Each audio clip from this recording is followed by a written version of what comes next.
Hello दोस्तों, this is Rishabh Pandey.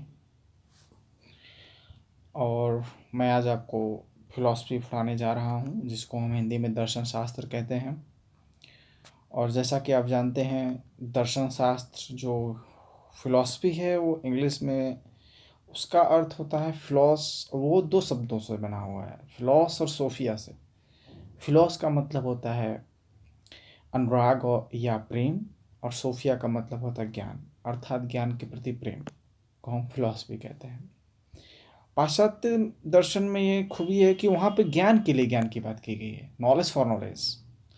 और जब हम दर्शन में आते हैं तो यहाँ पे दर्शन जो ये दृश्य धातु से बना हुआ है, जिसका अर्थ होता है देखना। तो यहाँ पर जो ज्ञान है, यहाँ पे दुखों को दूर करने के लिए ज्ञान की बात की गई है।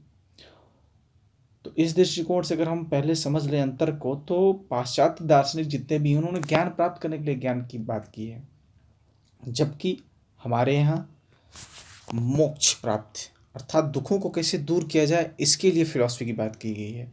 पाश्चात्य दुनिया में हम देखते हैं तो वहाँ फिलोसफर्स पैदा हुए, दार्शनिक, और हमारे यहाँ दृष्टा विजनरी पैदा हुए हैं।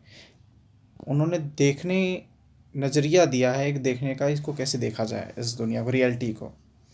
तो फिलॉसफी को हम वैसे जनरली 3 पार्ट में बांटते हैं। हम यहाँ पे हम इसे तत्वमीमांसा,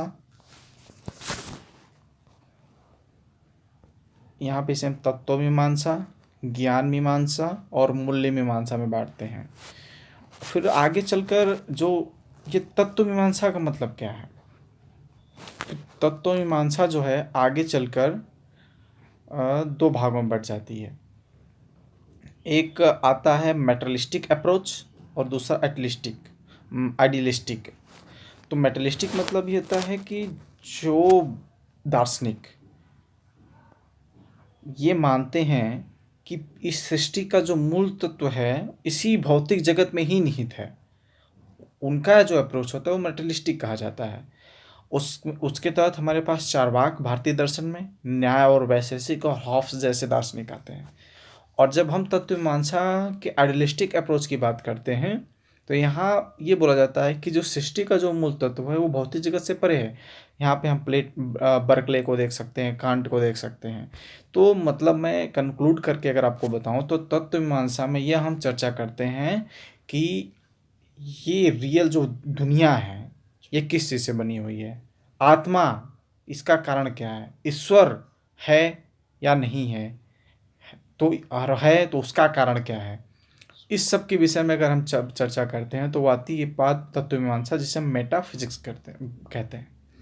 अब दूसरा पार्ट आता है फिलॉसफी का, ज्ञान मीमांसा।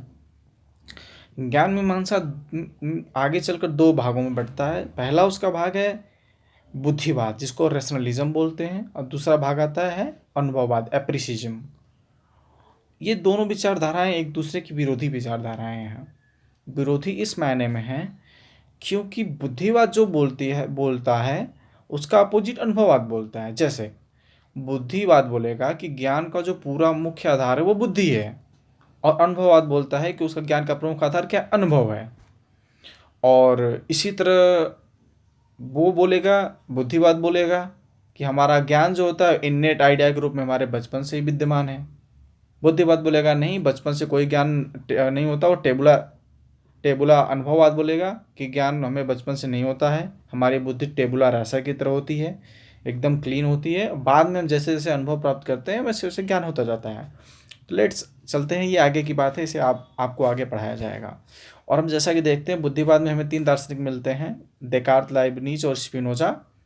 और अनुभववाद में हमें लाक, बर्कले और ह्यूम को पढ़ना है। और तीसरा पार्ट फिलॉसफी का मूल्य मीमांसा होती है, जिसको एक्सियोलॉजी कहते हैं। उसके तहत हमें एथिक्स, लॉजिक्स और संदर्भ शास्त्र अर्थात आचार मीमांसा, तर्क मीमांसा और संदर्भ शास्त्र का अध्ययन करना है।